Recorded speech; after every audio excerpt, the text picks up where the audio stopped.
Welcome to this step-by-step tutorial on how to use Canva's AI image generator to create a logo. To begin, open Canva and click on Create a Design. Select Logo as your design type to start working on your logo. Navigate to the Apps section and search for Magic Media.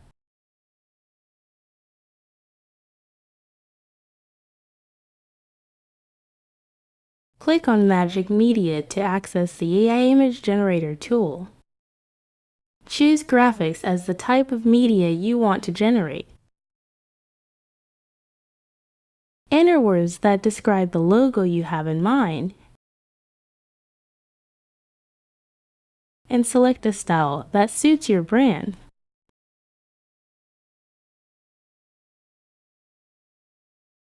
Click on Generate Graphics and wait a moment for the AI to create logo options for you.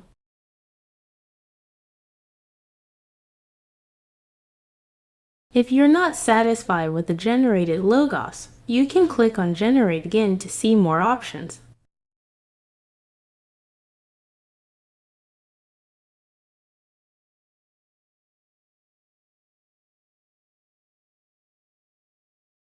Once you find a logo you like, click on Add to Page to place it on your canvas. Adjust the size and position as needed. Next, go to the Share option and click on Download. Choose the file type as PNG and make sure to select transparent background if needed. Click on Download to save your logo to your device. And there you have it! You have successfully created a logo using Canva's AI image generator. If you found this tutorial helpful, please consider subscribing and liking the video. Thank you.